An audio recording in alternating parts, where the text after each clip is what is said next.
आत्मा गद गद होगी। कहने लगे पहले तो कभी आई बीपी हाई होता, कभी लो होता, कभी हाई कभी लो होता, ईब कहते हैं बिल्कुल समांतर हो गया, कोई हाई न लो। जो बात समझ में आ गया ये सच्चा ज्ञान है, हमारे को भ्रमित कर रखा था इन उडुओं ने, जिन आप पर ज्ञान नहीं। अरे को ब्रह्मा विष्णु महेश को सर्वशक्तिमान सर्वज्ञ सर्व सबके पालन करता, सबके उत्पत्ति करता, इनके कोई माता पिता नहीं, ऐसे भ्रमित कर रखा था।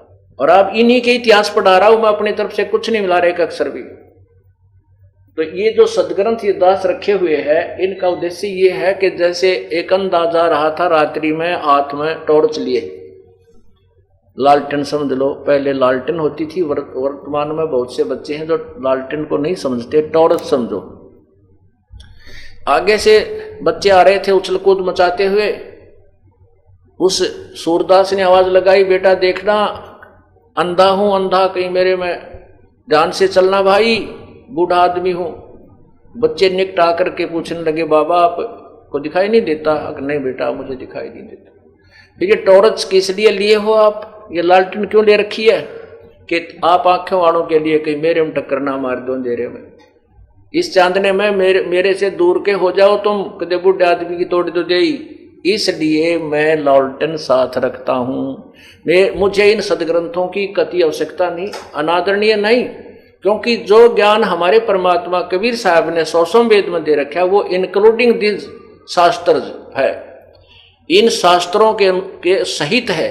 लेकिन उस परमात्मा की उस वाणी को नहीं माना जो 600 साल पहले लिखी गई थी। अब इन वो वाणी जो उस वाणी में ज्ञान है, आज इन सदग्रंथों से प्रमाणित करके उस वाणी को सत्य सिद्ध कर रहा हूं। तो इसलिए ये सदग्रंथ दिखाता हूं, कहीं कोई मेरे सिर ना हो जाकर कि तूने कैसे कह दिया ब्रह्मा विष्णु महेश को ज्ञान नहीं है, ये भगवान नहीं। मैं नहीं कह रहा, आपकी ये लालटेन दिखा देता हूं, देखो, फिर वो दूर हो जाते हैं, सोच रहे इसमें लिखा है तो इसीलिए ये ज्ञान अब परमात्मा पूरे विश्व में फैलाएगा। बुद्धिमान समाज है और हमारे को भगवान की चाह है, परमात्मा मिल रहा है, परमात्मा का मार्ग मिल रहा है, उसकी विधि मिल रही है, फिर अब पीछे क्यों रहेंगे हम? जब पहले अज्ञान कुमार्ग पर भी हम पूरी सपेट पर चले, पता नहीं कितने जो भक्तों ने दान भी किए, शरीर भी नछावर कर दिए, घर भी त्याग दिए, राज भी त्याग दिए, लेकिन फिर भी परमात्मा नहीं मिला। और ये बहुत आसानी से मिलेगा, क्यों? उसकी विधि बहुत आसान है पाने की। परमात्मा के पाने में कर्म योग ही माना गया है, कर्म संन्यास नहीं। अब कर्म योग ये नहीं होता कि शादी ना करावे वही शादी करा लेना, बाल बच्चे हो जाए उसी को कर्म योग कहते नहीं। हठ योग नहीं करता, तो चाहे शादी करा रखी है चाहे नहीं करवा रखी है, चाहे वो काम, जैसे यहाँ आश्रम में बच्चे रहते हैं और इन्होंने ये कुंवारे हैं और सारा धंधा करते हैं, रोटी भी बनाए हैं, सारा काम भी कर रहे हैं, झाड़ू भी लाओ और भजन भी कर रहे हैं, ये भी कर्म योगी है। हठ योगी कर्म सन्यासी वो होता जो घर छोड़कर पिता हाथ पानी लाओ और सारा दिन समाधि लाओ और हठ योग करे, तो वो कितनी देर कर सके है? फिर भी कर्म करने पड़ेंगे, उठकर जागा, किधर रोटी मांग के लाओगा, किधर झोपड़ी बनाओगा, कपड़े धोएगा, सारे काम करने पड़ेंगे। तो कहने का भाव यह है कि सत्य साधना जिसके पास है तो वही पार होता है, उसका मोक्ष होता है।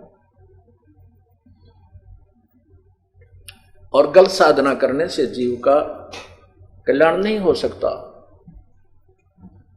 अब आपको परमात्मा की वाणी सुनाते हैं। पार ब्रह्म को छाड़ कर ये पूजे आन अनीत, चेतन सेती ओलने जड़ सेती है प्रीत। एक तो परब्रह्म है, एक ब्रह्म है, एक परब्रह्म है और एक पार ब्रह्म है। संतों की वाणी में जहां पर पार ब्रह्म लिखा है वो पूर्ण ब्रह्म की तरफ संकेत है, और ब्रह्म परब्रह्म और पार ब्रह्म अर्थात पार का अर्थ सबसे पार वाला, सबसे आखिर वाला, सबसे परले पार वाला भगवान, उसको पार ब्रह्म, ब्रह्म माने प्रभु होता है। जैसे ईश कहो चाहे ब्रह्म कहो, ईश। लेकिन हम परब्रह्म और पार ब्रह्म क्यों कहना पड़ा? क्योंकि ब्रह्म ये भी भगवान है और इससे ऊपर जो इससे बड़ी शक्ति परब्रह्म है, ज्यादा शक्ति रखता है और ज्यादा उसके लोक हैं, वो परब्रह्म है। और सबका जो मालिक है वो पूर्ण ब्रह्म है, वो पार ब्रह्म है, सबसे पार है।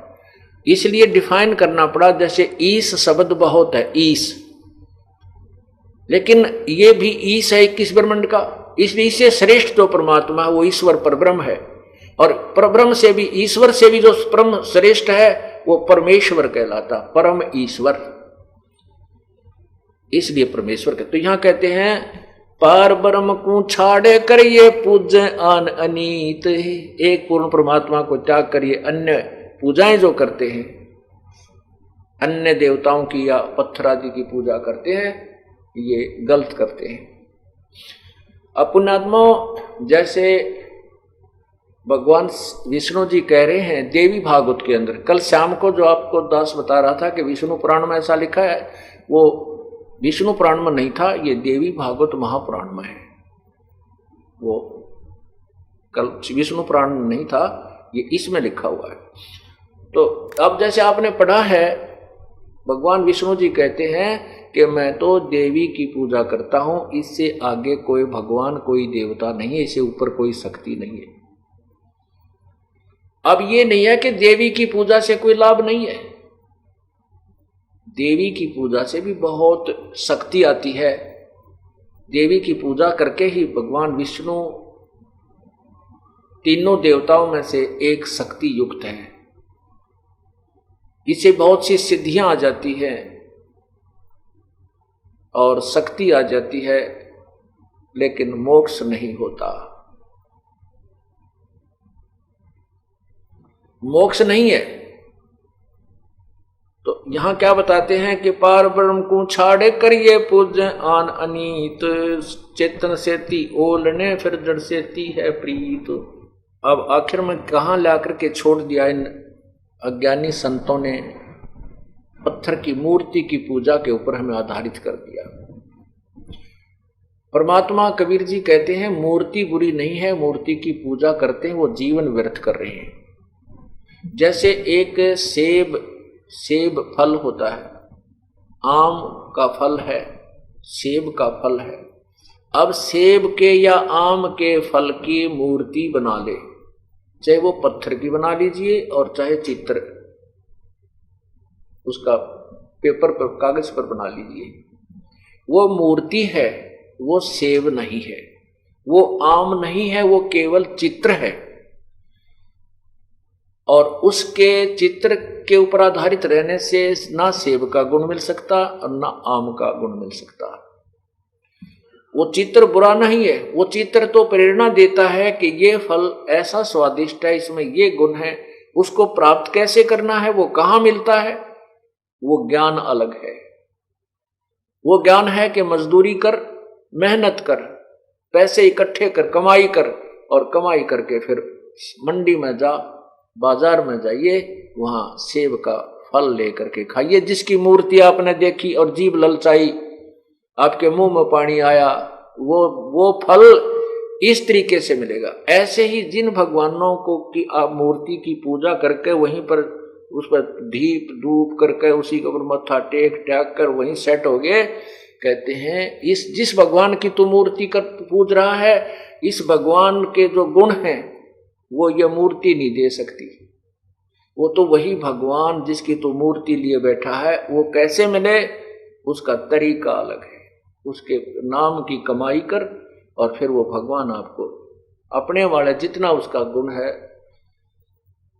जितनी उसकी सामर्थ्यता है, वो आपको लाभ देगा। जो जाकी शरणा बसे ताको ताकी लाज, जल सो ही मछली चढ़ जाए बह जाते गजराज।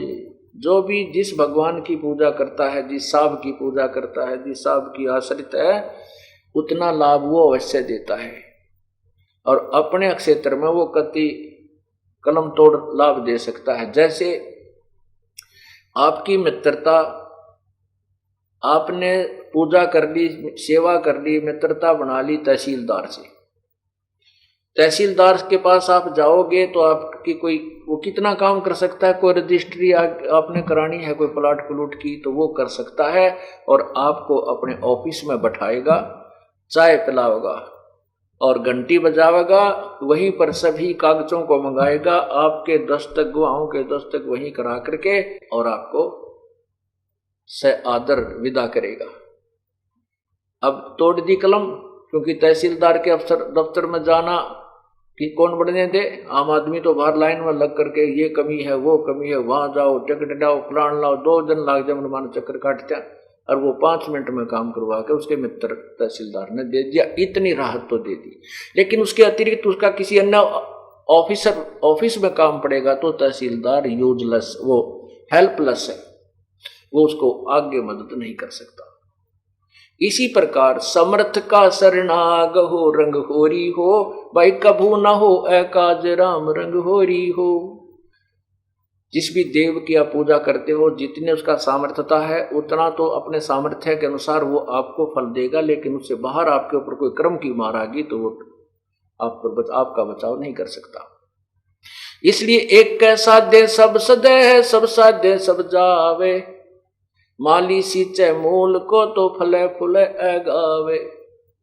जैसे आपने गीता जी अध्याय नंबर 15 के श्लोक 1 से लेकर 4 में पढ़ा है कि उल्टा लटका हुआ है संसार रूपी वृक्ष है, इसकी ऊपर को जड़ वो तो पूर्ण परमात्मा है, और नीचे को तीनों गुण रूपी शाखा है। नीचे को तीनों गुण रूपी शाखा है। तीनों गुण कौन? रजगुण ब्रह्मा, सतगुण विष्णु, तम गुण शिव जी। और इसको जो संत तत्व से जानता है, सब सर्वांग सहित सभी पार्ट्स ऑफ द ट्री, उस संसार रूपी वृक्ष के जो सभी पार्ट के विषय में बता दे, स वेदविद, वो तत्वदर्शी संत है। तो इतना ही कहा है परमात्मा ने कि इसमें न तो किसी देव को छोटा बड़ा बताया है, लेकिन उनकी सतिथि से परिचित करा है। ये देखिएगा, ये उल्टा लटका हुआ संसार रूपी वृक्ष है। ये देखो,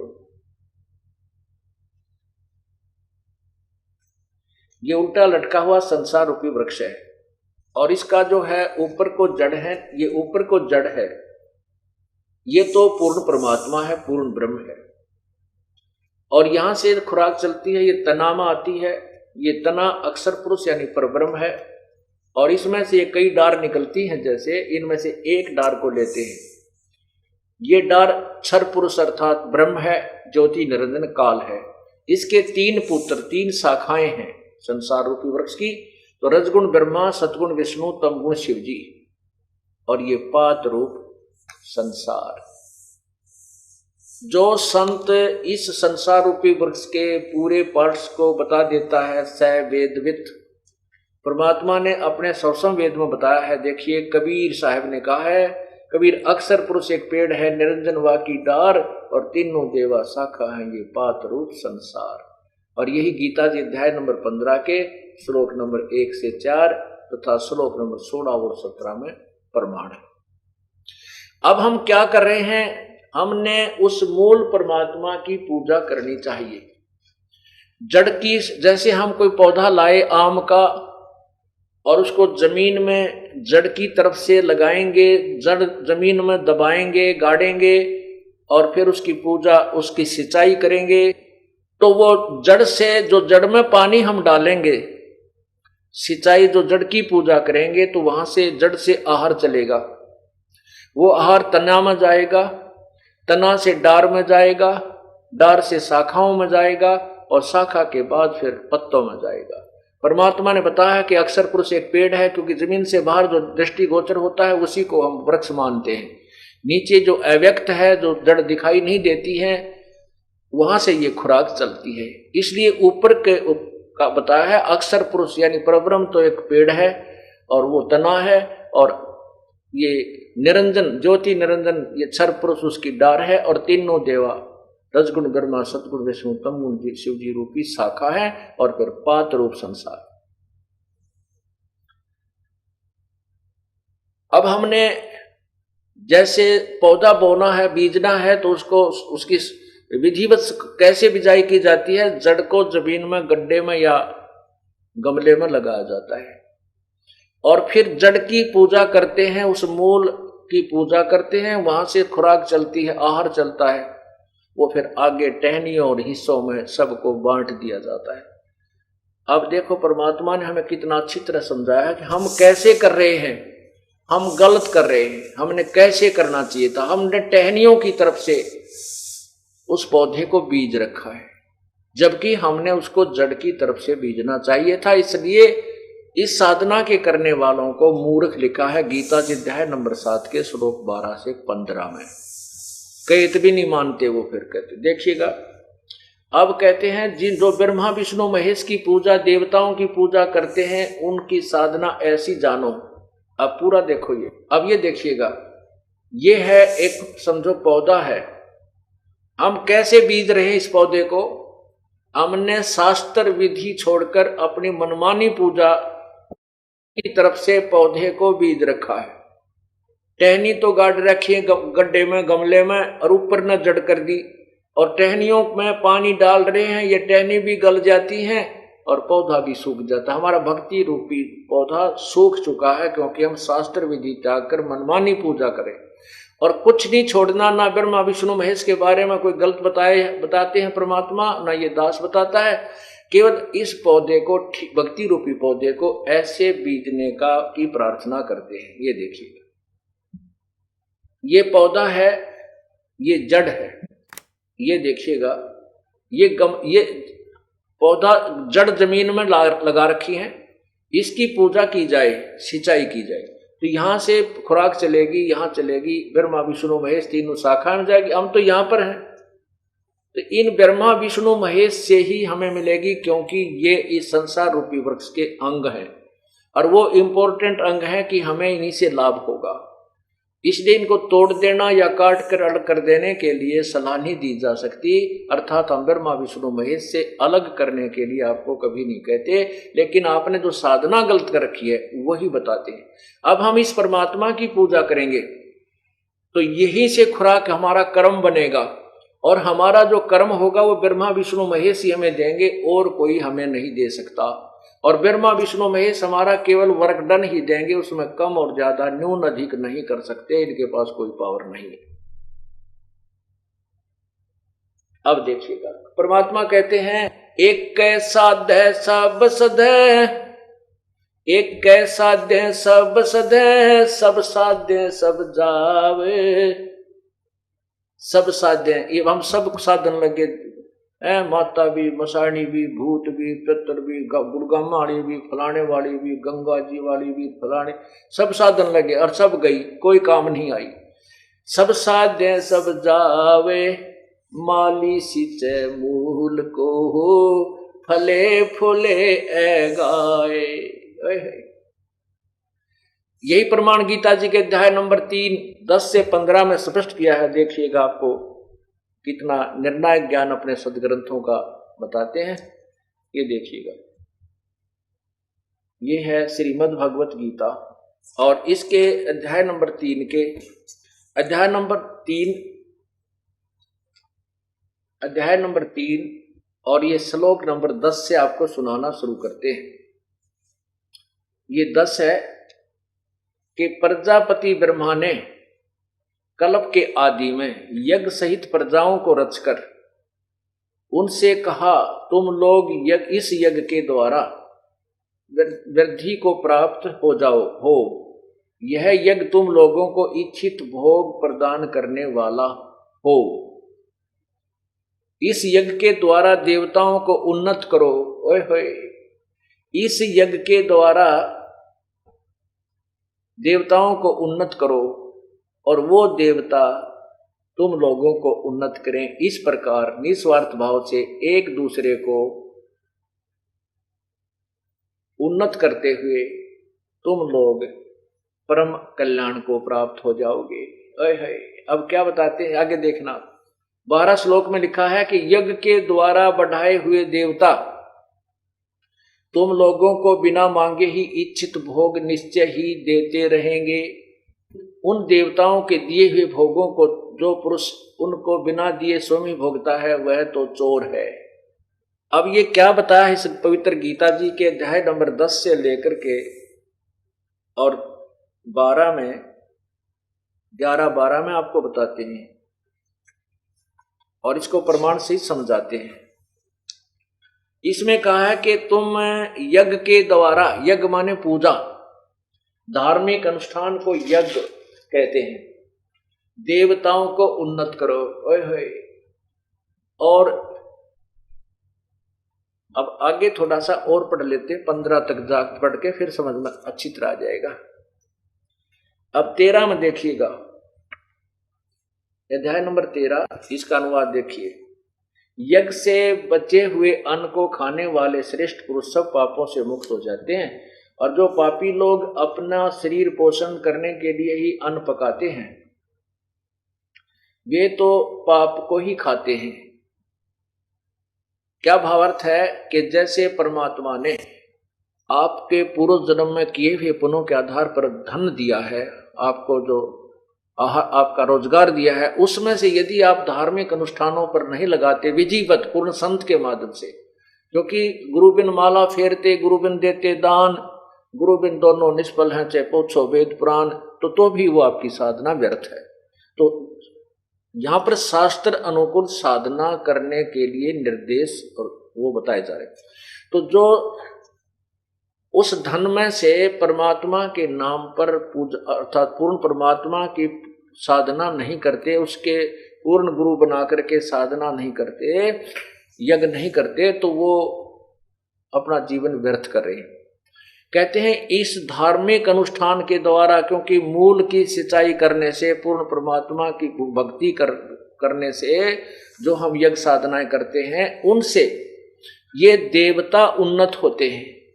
ये तीनों देवता रूपी शाखा टहनियां ये प्रफुल्लित होती हैं, और उन्नत हुए देवता फिर तुम्हें उन्नत करते हैं, उन टहनियां का फल लगते हैं, उन फलों से फिर आपका गुजारा होता है। अब जैसे हम ये मूल की पूजा करते हैं, तो इससे ये तीनों देवता रजगुण ब्रह्मा, सतगुण विष्णु और तमगुण शिवजी रूपी, ये ब्रह्मा विष्णु शिव रूपी ये देवता उन्नत हुए, यानी ये टहनी बड़ी, पौधा बड़ा हो गया, टहनियां मैच्योर हुई, और फिर इन टहनियों ब्रह्मा विष्णु महेश रूपी टहनियां का फल लगे। इन देवताओं ने फिर हमें उन्नत किया, क्योंकि किए हुए कर्म का फल ये ही देते हैं। लेकिन हमने पूजा विधिवत शास्त्र अनुकूल करनी है, वो मूल जड़ की पूजा करनी है। जड़ पूर्ण परमात्मा की पूजा करने से हमारे कर्म संस्कार बनते हैं, उन कर्मों का फल ये ब्रह्मा विष्णु महेश के ही टहनियों के लगता है, अर्थात ये ही हमें देते हैं। यदि हम पूर्ण परमात्मा की पूजा नहीं करेंगे तो हमारे शुभ कर्म नहीं बनेंगे, शास्त्र अनुकूल साधना नहीं हुई तो ब्रह्मा विष्णु महेश हमें कुछ नहीं देंगे। ये स्वयं अर्थात ये टहनी उन्नत नहीं होंगी, देवता उन्नत नहीं होंगे, अर्थात ये टहनी सूख जाएंगे। फिर देखना, और कहते हैं जो किए अपने पुण्य में से और जो यज्ञ से बचे हुए शेष अन्न को खाते हैं वो सब पापों से मुक्त हो जाते हैं। हम आपको जैसे ये अनुष्ठान शुरू हुआ परमात्मा का 3 दिन का पूर्णिमा पर्व, सबसे पहले परमात्मा का प्रसाद बनाया जाता है, हलवा कढ़ा और रोटी सब्जी जो भी बनती है परमात्मा के निमित्त अलग से रखा जाता है, उसको भोग लगता है। उसके बाद फिर शेष जो बच जाता है भंडार में उसको हम सब खाते हैं। तो ये एक शास्त्र अनुकूल साधना यहाँ की जाती है। इससे हमारी जो हम पापों से मुक्त हो जाते हैं, हम ऐसी साधना करने से उन पापों से बच जाते हैं जो हम परमात्मा की विधि साधना ना करने से पापी कहलाते। जैसे भी लिखा वो तो पापी अपने पाप को ही खाते हैं जो शास्त्र अनुकूल साधना नहीं करते। अर्थात जो अनुष्ठान किए जाते हैं और ये यज्ञ से बचे हुए शेष अन्न को, क्योंकि पहले भगवान को भोग लगा, बाकी जो भंडार में या यहाँ जो हलवा कढ़ा या सब्जी रोटी बची ये उसके बच्चे खाएंगे। पहले पिताजी ने भोग लगा दिया, उसके बाद बच्चे खाते हैं। तो कहते हैं ये संकेत है कि यज्ञ से बचे हुए अन्न को, ये देखो गीता जी अध्याय नंबर 3 के ये श्लोक नंबर ये 14 ये 13 में कहा कि यज्ञ से बचे हुए अन्न को खाने वाले श्रेष्ठ पुरुष सब पापों से मुक्त हो जाते हैं। जो पापी लोग अपना शरीर पोषण के लिए ही अन्न पकाते हैं वे तो पाप को ही खाते हैं। जो धार्मिक अनुष्ठान विधिवत शास्त्र अनुकूल नहीं करते, वो तो पापी आत्मा है, अपना पेट भरने के लिए ही घूटी लाई, दड़ी पक्का खाया और सारी रात पुंकाड़े मारे, सुबह उठते फिर धंधे में जुट गए। कहते हैं वो तो पापी लोग अपना पाप ही खाते हैं। आगे देखना 14-15 जो श्लोक है तीसरे अध्याय का, इसमें बहुत जबरदस्त निर्णय है। इसमें यह भी स्पष्ट किया है कि पूर्ण परमात्मा से ब्रह्म की उत्पत्ति हुई, ज्योति निरंजन का जन्म हुआ, और फिर ज्योति निरंजन ब्रह्म ने हमारे कर्म लगाए, क्योंकि यहां हमने करके खाना पड़ा, अपना किया कर्म भोगना पड़ता। सतलोक में ऐसा नहीं है, वहां कोई कर्म नहीं है, वहां परमात्मा के भरे भंडार हैं, वहां कोई कमी नहीं किसी वस्तु की। तो यहां आए तो हम कर्मों के बंधन में बंधे, वो प्रमाण दिया है गीता जी अध्याय नंबर 3 के श्लोक 14 और 15 में। देखना ये 14 और 15 यहां लिखा है, संपूर्ण प्राणी अन्न से उत्पन्न होते हैं। अन्न की उत्पत्ति वृष्टि यानी वर्षा से होती है, वर्षा यज्ञ से होती है, वर्षा यज्ञ से होती है। आप देख रहे हो पुण्यात्माओं, जब से परमात्मा की कृपा हुई है, सतलोक आश्रम बरवाला में ये अनुष्ठान, धार्मिक अनुष्ठान प्रारंभ हुए हैं, उसी दिन से परमात्मा वर्षा कर रहे हैं। और मई और जून जो तपया करते थे, उसमें भी परमात्मा ने झड़ी ला रखी थी। और उससे पहले आप देखते हो कि जमीन में ट्यूबवेलों के पानी भी सूख गए थे,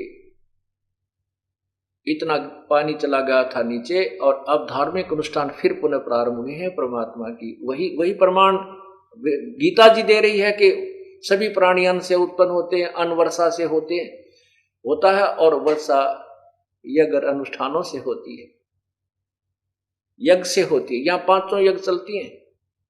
एक यज्ञ धर्म की, यहाँ भरे भंडारे, दिन रात कोई किसी समय आओ आते भोजन तैयार मिलेगा, सदा व्रत है उस परम पिता कबीर परमेश्वर की तरफ से।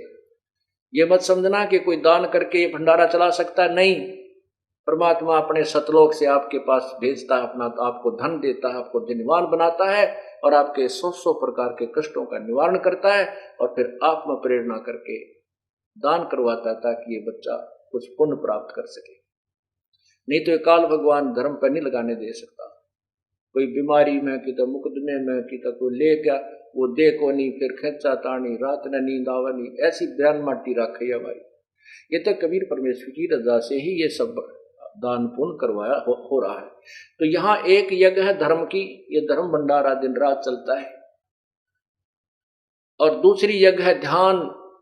सतलोक आश्रम में आने के बाद केवल परमात्मा की चर्चा ही चलती है, उसी का ध्यान, उसी की चिंतन बना रहता है। और तीसरी यज्ञ हवन की, यहाँ पर दिन रात अखंड ज्योतें चलती हैं परमात्मा की। और जिस दिन ये 3 दिन समागम चलता है, तो इसमें प्रत्येक भक्त की जिसका भी वो पाठ होता है अखंड, एक ज्योति अलग से चलाई जाती है। जैसे 100 पाठ हैं तो 100 ज्योत चलेंगी, 200 पाठ हैं तो 200 ज्योतों का चलती है। एक ज्योति में 3 दिन लगभग 1 किलो घी हवन हो जाता है। अब आप देख लो, जहाँ 100 पाठ हैं, 200 पाठ हैं, तो कितना क्या किलो घी यहाँ पर हवन हो जाता है। तो ये हवन यज्ञ भी चलता है। तीसरी यज्ञ हवन की, चौथी यज्ञ प्रणाम। फिर यहाँ परमात्मा को हम प्रणाम करते हैं, ये भी एक यज्ञ के तुल्य है। और 5वीं यज्ञ ये तत्व ज्ञान का प्रचार, 5वीं यज्ञ ज्ञान की है। ये भी 5 यज्ञ यहाँ चल रही होती है। इसलिए परमात्मा यहाँ वाणी में कह रहा है, देखिएगा गीता जी अध्याय नंबर 3 के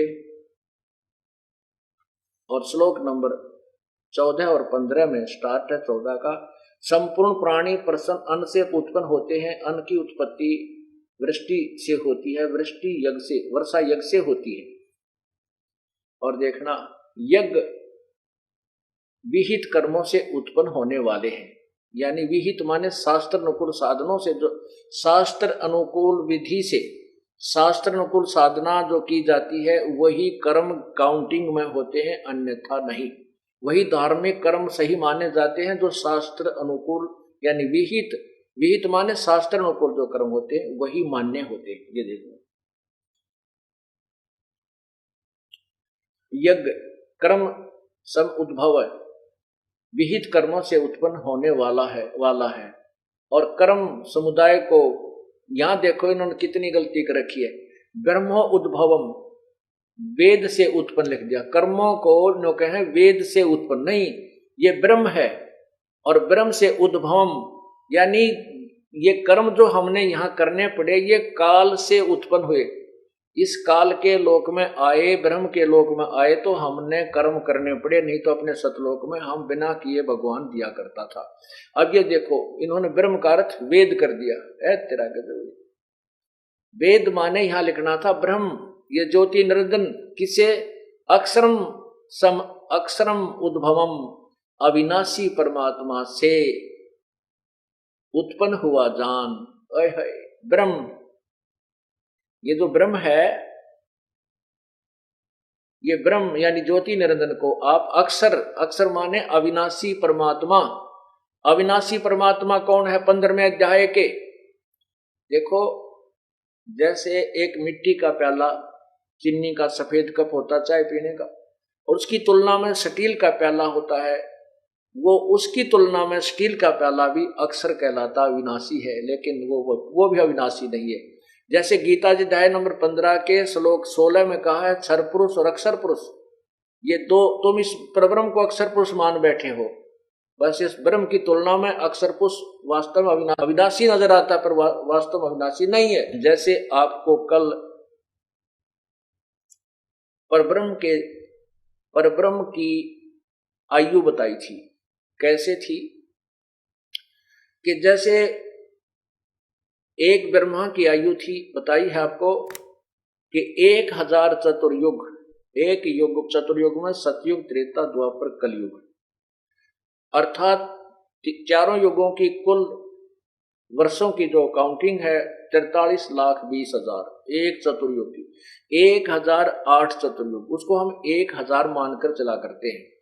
1000 चतुर्युग का दिन ब्रह्मा का, इतनी रात, 30 दिन रात का महीना और 12 महीने का एक वर्ष, और 100 वर्ष की आयु ब्रह्मा जी की, और ब्रह्मा से 7 गुणी विष्णु की, विष्णु जी से 7 गुणी श्री शिव जी की, और ऐसे ऐसे 70,000 शिव जी मर जाते हैं तब एक ब्रह्म की मृत्यु होती है, और वो परब्रह्म का एक युग होता है। परब्रह्म का एक युग उस जिसको अक्षर पुरुष कहा है गीता जी के अध्याय नंबर 15 के श्लोक 16 में, उस अक्षर पुरुष यानी परब्रह्म का एक युग हो गया। ऐसे 1000 युग की परब्रह्म की रात, इतना ही दिन, 30 दिन रात का महीना, 12 महीने का वर्ष और 100 वर्ष की परब्रह्म की आयु, और फिर भी मृत्यु। इसलिए ये अविनाशी तो नजर आवे है, लेकिन अविनाशी वास्तव नहीं। इसलिए 15वें अध्याय के 17वें श्लोक में कहा है कि परमात्मा उत्तम पुरुषत्व अन्य, इन दोनों से कोई और ही है वो श्रेष्ठ भगवान, उसी को परमात्मा कहा जाता है, और वही तीनों लोकों में प्रवेश करके सबका धारण पोषण करता, वही अविनाशी प्रभु है। तो यहाँ उस अक्षर यानी अविनाशी, अक्षर का अर्थ अविनाशी होता है, तो यहाँ उस अक्षर की तरफ संकेत है, ना कि यहाँ पर ब्रह्म की तरफ, क्योंकि ये कोड वर्ड और PhD इसी को कहते हैं कि अब सियाने हो जाओगे तो वैसे समझने लग जाओगे। इसलिए यहाँ गीता जी में कोड वर्ड ज्यादा है, क्योंकि चारों वेदों का सारांश है। अब देखो वेद यहाँ लिखा कि ब्रह्म से उत्पन्न हुए थे ये कर्म, जो हमने यहाँ ये क्रियाएं करनी पड़ेंगी हमने। जैसे हम ब्रह्म के लोक में आगे हैं तो हमने यहाँ क्रिया करनी पड़ेंगी, ये 500 यज्ञ भी करने पड़ेंगे, धार्मिक अनुष्ठान भी करने होंगे, तभी हम यहाँ से निकलेंगे और हमारा गुजारा होगा। तो हम ये कर्म इस ब्रह्म ने हमारे लगाए, ये ब्रह्म से उत्पन्न हुए, यहाँ आए तो ये कर्म हमने करने पड़े और करने पड़ेंगे। फिर कहते ब्रह्म की उत्पत्ति कहाँ से हुई? ये उस अविनाशी परमात्मा सतपुरुष कबीर परमात्मा से हुई। यहाँ देखो, और ब्रह्म को यहाँ ब्रह्म वेद के स्थान पर ब्रह्म मानो, ब्रह्म को अविनाशी परमात्मा से उत्पन्न हुआ जान। इससे सिद्ध होता है कि वो सर्वगतम ब्रह्म, सर्वव्यापी परमात्मा वासुदेव, सर्वगतम ब्रह्म माने सर्वव्यापी वो वासुदेव परमात्मा, जिसको गीता जी अध्याय नंबर 7 के श्लोक 19 में कहा है कि बहु नाम जन्मानाम अंते ज्ञानवान माम प्रपद्ये। गीता ज्ञान दाता कहता है कि बहुत बहुत जन्मों के अंत के किसी जन्म में ये ज्ञानी लोग मुझे मेरा ब्रह्म तक की साधना करते, नहीं तो नीचे के देवी देवता माता मसाणियों मुझे रहते हैं। और वासुदेव सर्वमिति स महात्मा सुदुर्लभ, जो सर्वगतम ब्रह्म के बारे में बताने वाला है, उस वासुदेव के बारे में बताने वाला है, सर्वशक्तिमान परमात्मा के विषय में जानकारी देता है। कि वही पूजा के योग्य है, वही सर्व का सृष्टि रचनार है, वही अविनाशी है, उसी की पूजा से मोक्ष होगा, ऐसा महात्मा तो बड़ी मुश्किल से मिलेगा। तो उस सर्वगतम, उस वासुदेव का यहाँ प्रमाण है, वह सर्वगतम ब्रह्म है जिससे ब्रह्म की भी उत्पत्ति हुई है, वो अविनाशी परमात्मा। यहां देखिए, फिर यहीं से आते हैं ब्रह्म, यहां ब्रह्म ज्योति निरंजन समझो, क्षर पुरुष को आप अविनाशी परमात्मा से उत्पन्न हुआ, इससे सिद्ध होता है कि सर्वगतम ब्रह्म, सर्वव्यापी परम अक्षर परमात्मा। परम अक्षर यानी अविनाशी से भी, अक्षर से परम अक्षर अविनाशी परमात्मा सदा ही यज्ञ में प्रतिष्ठित है। वही यज्ञों में मुखिया है, उसी की पूजा करनी चाहिए, उसी को इष्ट मानकर उस यज्ञों का अनुष्ठान करना चाहिए। इति सिद्धम, यही दास सिद्ध करना चाहता था और यही पवित्र गीता जी ने सिद्ध कर दिया कि वो परमात्मा जो है वो पूर्ण परमात्मा ही यज्ञों में प्रतिष्ठित है, उसी को इष्ट मानकर, यानी मूल जड़ को पूजना चाहिए। उस जल की जड़ की पूजा से फिर देवता बढ़ेंगे, ये ब्रह्मा विष्णु महेश के पास हमारे संस्कार ऑटोमेटिक जाएंगे और फिर ये हमारे को ना मांगते हुए भी देंगे। जैसे टहनी पौधा लगाया, पौधे की पूजा की जड़ की, और वो फली पौधा बड़ा हो गया, पेड़ बन गया आम का, फिर बिना मांगे आम लद पद हो जाएंगे। हमने इच्छा करने की आवश्यकता नहीं, इसका आम लगे अपने आप लगेंगे और ना चाहते हुए भी वो हमें देंगे, बिना मांगे भी देंगे। ये गीता जी के अध्याय नंबर 3 के श्लोक नंबर 10 से 15 तक ने भी प्रमाणित कर दिया कबीर परमेश्वर के उस अमर ज्ञान को। पुण्यात्मा, आपका बड़ा सौभाग्य है कि आपको ये अमृत ज्ञान सुनने को मिल रहा है। परमात्मा आपकी जमानत लेता है इस काल के कोल्लू मत, और तब आपको यहाँ लाता है, ज्ञान सुनाता है और फिर अपने पाने के योग्य मान होकर बनाता है। मानत ना मन मोरा साधो, मानत ना मन मोरा रे, बार बार मैं ये समझाऊं जग में जीवन थोड़ा रे, बार बार मैं ये समझाऊं जग में जीवन थोड़ा रे। इस काया का गर्भ न करियो के काला के गोरा रे, इस काया का गर्भ न करियो के काला के गोरा रे, बिना भजन कछु काम न आवचाए, एत्र छड़को चाऊ ओरा रे, बिना भजन कोई काम न आवचाए, एत्र छड़को चाऊ ओरा रे। मानत ना मन मोरा साधो, मानत ना मन मोरा रे, बार बार मैं ये समझाऊं जग में जीवन थोड़ा रे, बार बार मैं जग में जीवन थोड़ा रे। इस माया का गर्भ न करियो के हाथी के घोड़ा रे, इस माया का गर्भ न करियो के हाथी के घोड़ा रे, जोड़ जोड़ धन बहुत बटोला लाखों और करोड़ा रे, जोड़ जोड़ धन बहुत बटोला लाखों और करोड़ा रे। मानत ना मन मोरा साधो, मानत ना मन मोरा रे, बार बार मैं ये समझाऊं जग में जीवन थोड़ा रे, बार बार मैं ये समझाऊं जग में जीवन थोड़ा रे। दुविधा दुर्मति चतुराई में जन्म गया नर तोरा रे, दुविधा दुर्मति चतुराई में जन्म गया नर तोरा रे, अब भी आने मिलो सत्संग में करो गुरु ज्ञान पे गौरा रे, अब भी आने मिलो सत्संग में है करो गुरु ज्ञान पे गौरा रे। मानत ना मन मोरा साधो, मानत ना मन मोरा रे, बार बार मैं ये समझाऊं जग में जीवन थोड़ा रे, बार बार मैं ये समझाऊं जग में जीवन थोड़ा रे। शरण पड़े को गुरु संभाले जान का बालक भोला रे, शरण पड़े को गुरु संभाले जान का बालक भोला रे, कहे कबीर तुम चरण चित राखो जो सोई में डोरा रे, कहे कबीर तुम चरण चित राखो जो सोई में डोरा रे। मानत ना मन मोरा साधो, मानत ना मन मोरा रे, बार बार मैं ये समझाऊं जग में जीवन थोड़ा रे, बार बार मैं ये समझाऊं, जग में जीवन थोड़ा रे सत्साहे। अब इसमें क्या बताया है कि इस सुंदर शरीर को देखकर तू मत फूल, नादान भक्ति कर परमात्मा की। ये शरीर कुछ नहीं है तेरा। जैसे आपने कभी कुत्ता मरा हुआ देखा हो सड़क के ऊपर एक्सीडेंट में, उसकी आंत इतनी दूर तक वो कबाड़ गिरा हुआ होता है, उसकी तरफ देखा भी नहीं जाता। यही व्यवस्था अपने शरीर की है। ऊपर चाम लपेट रखा, अंदर same to same material work है। इस मिट्टी से हमने परमात्मा की प्राप्ति करनी है, इस मिट्टी से हमने सोना बनाना है। मानव शरीर वही मटेरियल है जो अन्य पशु पक्षियों से का बना है, लेकिन इसमें इतनी कृपा की है प्रभु ने कि हमें सद्बुद्धि दी, बुद्धि दी है। अब हम इससे अपने परमात्मा को पा सकते हैं। आगे क्या बताते हैं कि दुविधा दुर्मति चतुराई में जन्म गया नर तोरा रे। दुविधा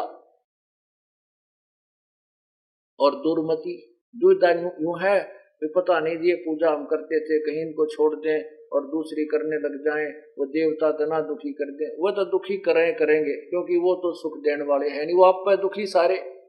कल आपको बताया था। और ये परमात्मा ये सुख देगा, ये दुख देता ही नहीं। इसलिए ये दुर्मति तो हटा दो परमात्मा। और सभी सदग्रंथ गवा दे रहे हैं, साक्षी है इस बात के एक ही परमात्मा है जिसकी पूजा करनी चाहिए।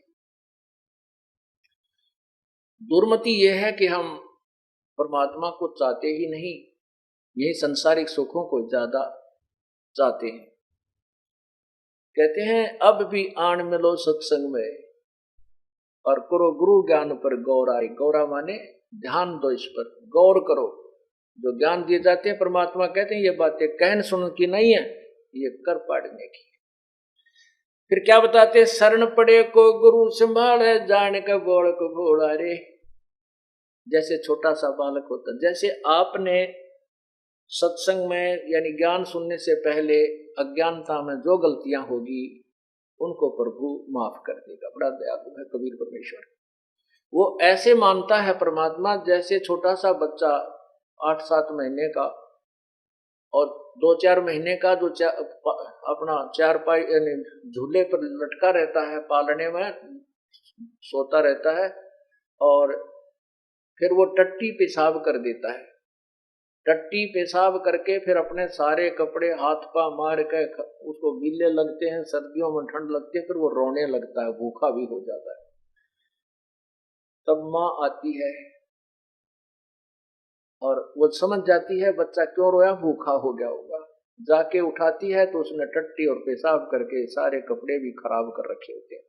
तो माता जी को कोई क्रोध नहीं आता, गुस्सा नहीं करती। माँ को पता है कि इस बालक को ज्ञान नहीं, अनजान बच्चा है। तो उस बच्चे को, बेटा या बेटी को उठाती है और उसके सारे मल को साफ करती है, कपड़े धो कर सुखा देती है, दूसरे कपड़े पहनाती है, फिर प्यार करती है, सीने से लगाती है, चूमती है, दूध पिलाती है और लाड करती है। ऐसे ही कहते हैं शरण पड़े को गुरु संभाले, जान का बालक भोला रे। जैसे आपने पहले जो गलतियां कर दी वो तो आपने उस बालक की तरह कर दी, और करके उन गलतियों के कर्म दंडों में फंस गए। अब रोने लग गए बुरी तरह, हाय मर गए मारे नो, क्यों हो गया ऐसा, क्यों हो गया। तो कहते हैं फिर वो परमात्मा यानी गुरु संत, उस परमात्मा का दास जो भेजा हुआ है आपको, वो फिर सत्संग रूपी ज्ञान से मांझ धो करके सीने से लगा लेता है, आपको परमात्मा के मिलने योग्य बना देता है, आपकी भक्ति करवाता है। तो आपका कितना कर्तव्य है कि कहे कबीर तुम चरण चित राखो, जो सुई में डोरा रे। जैसे सुई में धागा डाल दिया जाता है वो उससे दूर नहीं हो सकता, साथ ही लटकता रहता है। तो आपने अपने गुरुदेव के चरणों में इतनी दृढ़ता से विश्वास दृढ़ करना पड़ेगा कि डगमग नहीं होना। फिर देखना परमात्मा की कमाल। सत साहिब